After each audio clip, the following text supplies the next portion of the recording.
I'm doing great. First of all, we're so thrilled that you're talking to us right now from space. I'm kind of geeking out. Where are you right now currently?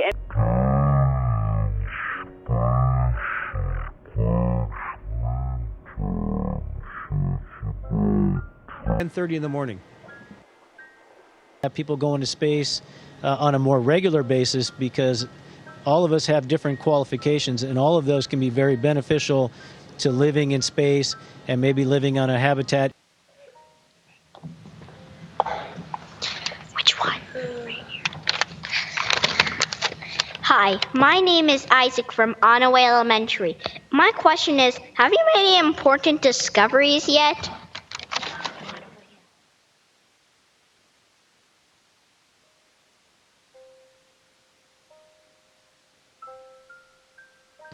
There's so many important discoveries that we're trying to make sure we pick out a really good one.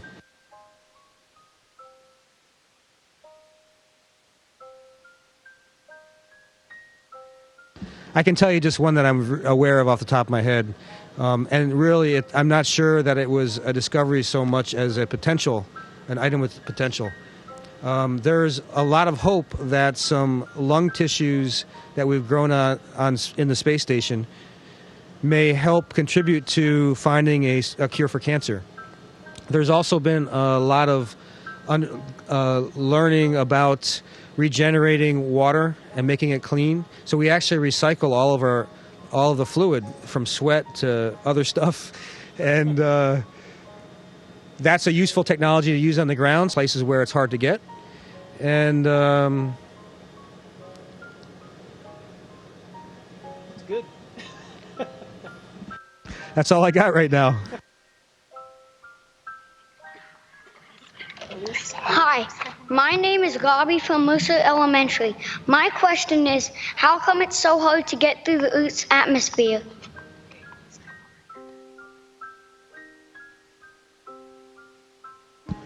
So Mark is the smart one, so he's going to answer that one. He was a physics teacher. Right now, we're moving 4 miles a second. And if we want to land on the Earth, we want to be going at roughly 0 miles per second relative to the surface of the Earth. And we actually use the atmosphere to slow us down. So that there's a lot of friction, and that generates heat. So it's hard. It's just the speed at which we're moving.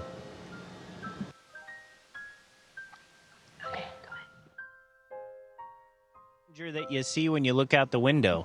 I think probably the coolest thing that I've seen so far is when I went outside for a spacewalk, just having no small little window to look through, but the entirety of space in my field of view. It was amazing and breathtaking, and I think just seeing the Earth in that way and the stars above them was the coolest thing I've seen by far.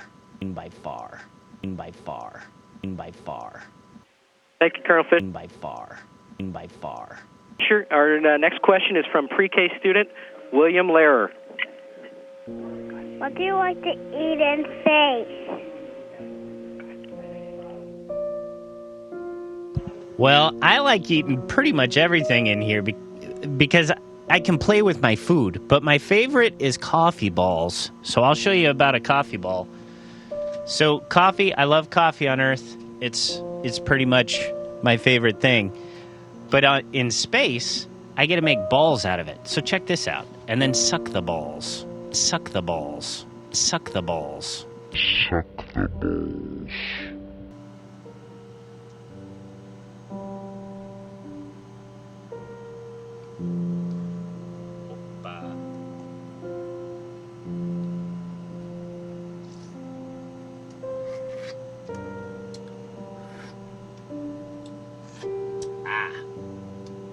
That one got away from me. But as you can see, it's pretty fun to play with balls.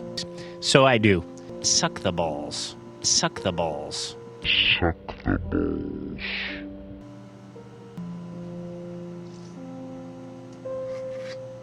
And that's pretty much makes everything my favorite dish.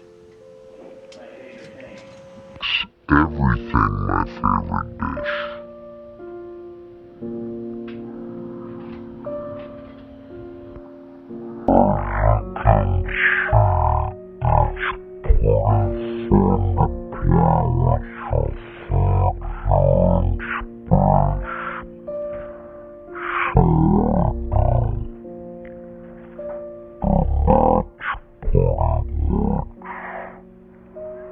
What do you have to do to prepare for a spacewalk? Well, it's pretty tough. The suit is really it's you have to be kind of strong to work against the suit because it's pressurized when you go outside. So it takes a lot of training, physical training, and then we have this really big swimming pool in Houston called the Neutral Buoyancy Laboratory, and there's a big mock-up of the space station inside the pool, and then we go in the pool, and these awesome divers weigh us out, so it's kind of like we're in 0G and we can practice.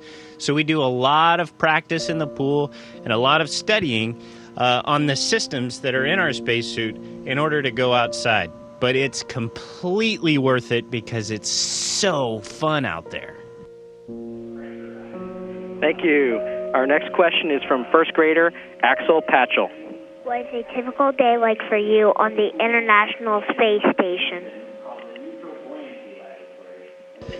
Well, actually, it's pretty busy. We get up, Peggy gets up earlier than I do, but we get up pretty early, work out. We have to do about 2.5 hours of working out a day in order to keep our bones and muscles from atrophying or losing part of our bones. And then we have just science and we fix things, science and we fix things. Science and we fix things. And we keep stuff clean and running and change out parts. So we're just very busy. The biggest part of our day is science.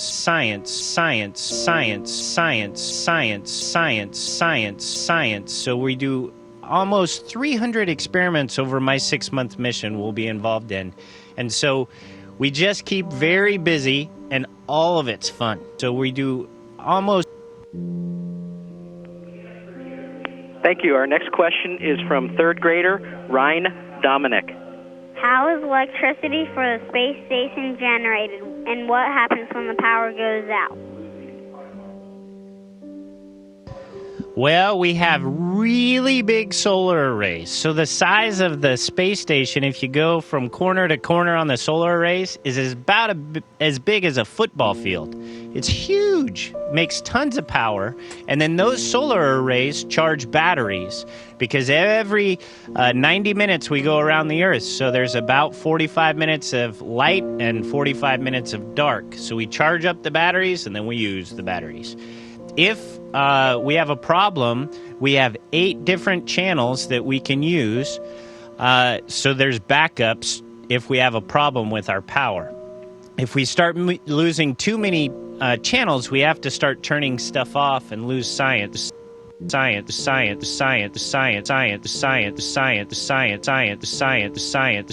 So that's not a very good day. A lot of power.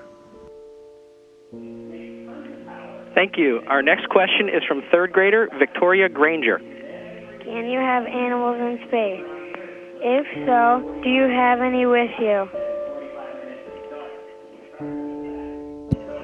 We do. A lot of animals in space. We've had fish, we've had mice, fruit flies, and we use animals, and they help us in our studies of different parts of not only the human body, but in general. And, things that you wouldn't even know, like a fruit fly has a similar cardiac system to humans, and mice have similar bones. So we're able to look at the effects of 0G on those animals, and it's very helpful.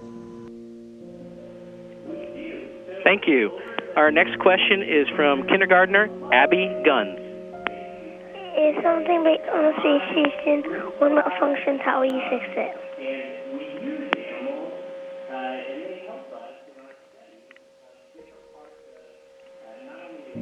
And I kind of missed that one. Okay, the question was, if equipment on the space station breaks or malfunctions, how do you fix it? Sorry about that. My ears are getting kind of old. It depends on what it is. Some things we have spares for that we can plug in new ones. Sometimes it's outside, so we get to do a spacewalk to fix it. That's cool.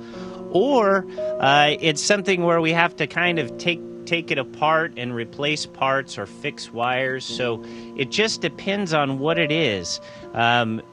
All of it's very fun because you're doing it in space. You're doing it in space. You're doing it in space. And they typically design all of the systems so that we can do them easily here in zero gravity.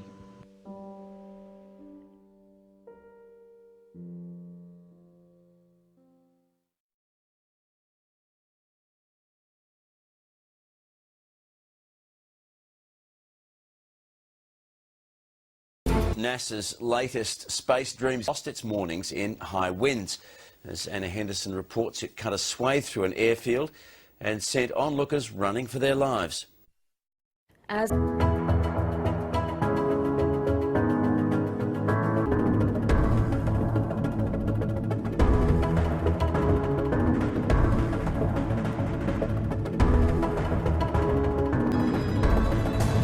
technology innovation. For me, it was actually but I don't really think it became a goal until I graduated from high school when the first female astronaut, and various mentors in college and graduate school, and when I started working at Rice. That's what made it possible, I think, Well, a typical day, we wake up and look at the messages from the ground, big activities that we do. Plus, we have over 200 investigations on thing that we're used to on the ground. Still on. Well, everything here, my dad always said that if you love what you do, you never work a day in your life. It's not really work, it's just fun. It's like playing Fort almost, only you're changing the world while you do it. And then on the off time, the other morning I was working out and on our machine, making a difference on the ground and for the future of humanity as well. So it's an incredible job. You're making a great difference, I have to say. Do you think that students should be focusing, or should they be thinking about other subjects? What do you think are the opportunities for young students wanting to be involved in space? Sir, absolutely. I think research flat Earth. You think that students should be focusing? We can build the infrastructure we need for the future exploration. We can build just have an explosion of activity. Expensive, hard, complex task of going further. And I have to say there's tremendous military application in space. And that'll be very exciting. I just want to thank you very much. And Dr. Whitson, congratulations. Amazing. What an amazing sheet.